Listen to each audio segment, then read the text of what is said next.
94.3 my FM पर जीना इसी का नाम है में आप हैं माही के साथ। किसी कागज पर अगर ये लिखा हो कि हमें बताते हुए बड़ा खेद हो रहा है, तो आप समझ ही सकते हैं कि कोई बुरी खबर ही होगी। राजीव ऑफिस में बैठा था, स्तब्ध, शांत और गुमसुम। सिर्फ वो ही नहीं, सभी ऐसे ही थे। ये क्या हो गया? कुछ लोग ऐसा बोल रहे थे। एक छोटे से कागज ने करीबन 250 लोगों के जीवन में उथल पुथल मचा दी थी। We are sorry to inform you जैसे शब्दों से शुरू होते उस कागज के पहले वाक्य के बाद सभी कर्मचारी आगे पढ़कर या तो समझ नहीं पा रहे थे या फिर समझना नहीं चाहते थे। ज्यादातर जिन कर्मचारियों को नौकरी से निकालते हैं उन्हें ये कागज मिलता है, पर यहाँ तो सबको ही मिल गया था। आखिर कंपनी जो बंद हो रही थी, उससे भी शॉकिंग ये था कि बाकी बचे 3 महीने की सैलरी भी कंपनी नहीं दे पाएगी। जानी मानी टेक्सटाइल मिल थी, मार्केटिंग, ब्रांडिंग, एडवर्टाइजिंग, सब में पैसे खर्च करती। राजीव सेल्स डिपार्टमेंट में था और कंपनी के गिरते प्रॉफिट से वो अनजान नहीं था। पर एकदम से कंपनी ही बंद हो जाएगी, ये किसी ने नहीं सोचा था। अब कैसे मैनेज होगा सब? नेहा को क्या कहेगा?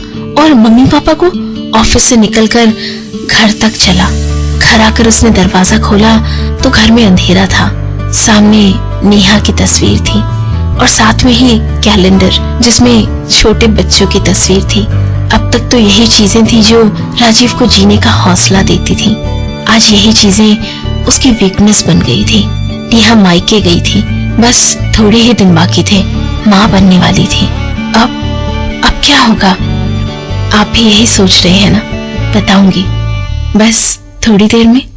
94.3 माय एफएम पर जीना इसी का नाम है में आप हैं माही के साथ। जैसे ही नौकरी मिली थी, माँ बाबूजी ने रट लगा दी थी, शादी कर ले, कब तक अकेला रहेगा? बाहर के खाने से तबीयत खराब होती है। अकेले नौकरी कर रहे बेटे को शादी के लिए मनाने के लिए जो भी माँ बाप कहते हैं सब उन्होंने कहा, और कोई भी अकेला रह रहा लड़का जो करे वही उसने भी किया। शादी कर ले नेहा से, समझदार और भली लड़की।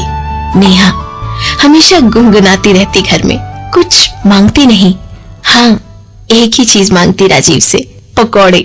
पर थोड़े महीने पहले पकौड़े के साथ तीखी चटनी उसने नहीं खाई और शर्माकर उसका कारण भी बताया। डॉक्टर ने मना किया है। खुशी से पागल हो गया था राजीव और चिंता भी बढ़ गई।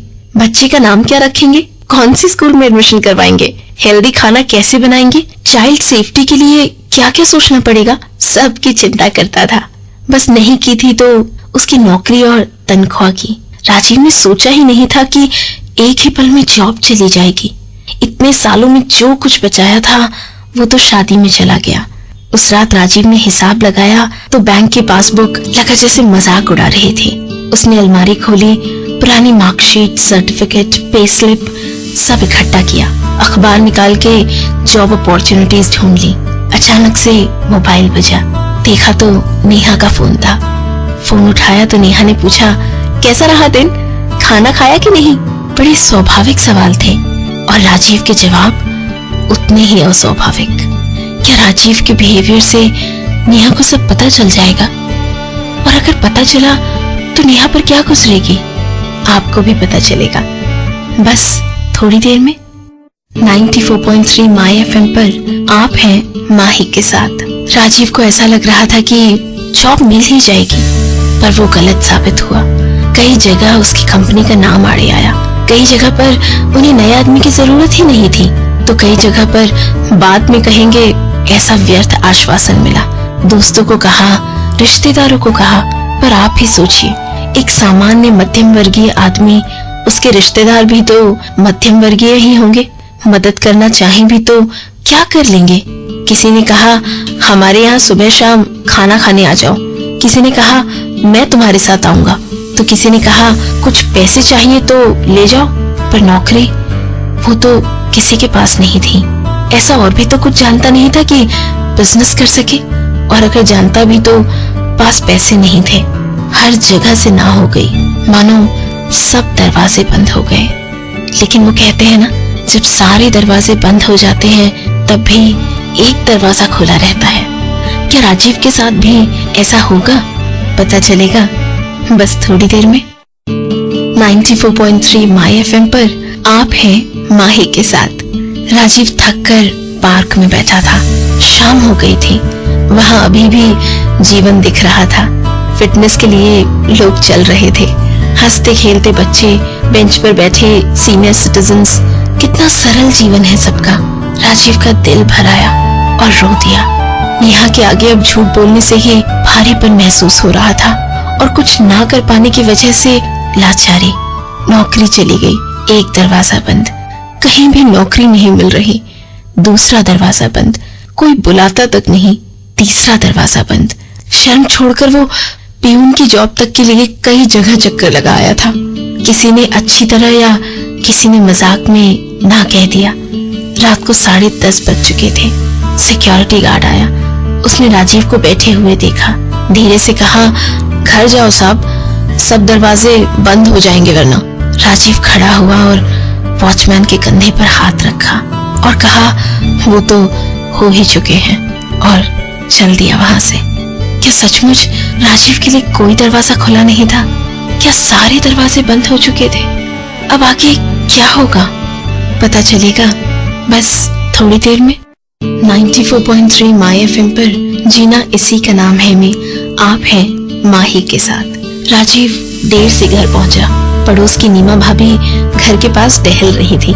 बोलने से पहले थोड़ा रुकी और फिर कहा, राजीव भैया एक काम था। नहीं मतलब थक गए हो तो रहने दो, पर मैंने सोचा। राजीव ने कहा, अब बोल भी दीजिए ना भाभी। वो बात यूं थी कि बिट्टू का कल मैथ का टेस्ट है और अलजेब्रा में प्रॉब्लम हो रही है। नीना भाभी और हरीश भाई साहब के लिए तो मैथ्स फ्रेंच के बराबर थी। ठीक है, मैं देखता हूँ, राजीव ने कहा और बिट्टू आया। अंकल, ये प्रॉब्लम का तो सोल्यूशन ही नहीं मिल रहा। राजीव ने समझाया कि बिट्टू सबसे पहले तो ये समझ ले, मैथ्स यही सिखाती है कि हर प्रॉब्लम का सोल्यूशन होता ही है।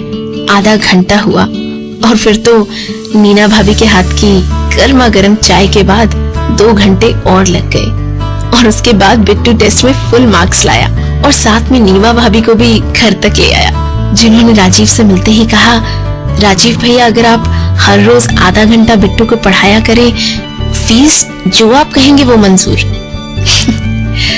राजीव का क्या जवाब होगा? और क्या यही था वो एक खुला दरवाजा? आपको भी पता चलेगा बस थोड़ी देर में। 94.3 माय एफएम पर आप हैं जीना इसी का नाम है में माही के साथ। एक बिट्टू से शुरू हुए मैथ्स के उस ट्यूशन ने राजीव की जिंदगी को धीरे धीरे दूसरे रास्ते पर मोड़ दिया। 1, 2, 3 बच्चे बढ़ते गए। घर छोटा पड़ने लगा। अब तो नेहा और बेटा यश भी है। स्कूल में राजीव हमेशा अपने दोस्तों को मैथ सिखाता था। हॉस्टल में उसके रूम में मैथ सीखने वालों की भीड़ जमा रहती। जॉब करता था तब कोई भी नई चीज उसे सबसे पहले समझ में आ जाती थी और सबको वही समझाता था। ये सब मिलकर राजीव के लिए एक नया दरवाजा खोल देंगे, किसी को पता नहीं था। राजीव की कोचिंग क्लास आज शहर में मशहूर है। अपनी सक्सेस के पीछे वे 2 चीजों को मानता है, एक तो बिट्टू को और दूसरा अपने क्लास में लगाए बड़े बोर्ड को, जिस पे लिखा है, जब आपको लगे कि सब दरवाजे बंद हो गए हैं, तब सिर्फ विश्वास रखना, ईश्वर ने आपके लिए एक दरवाजा खुला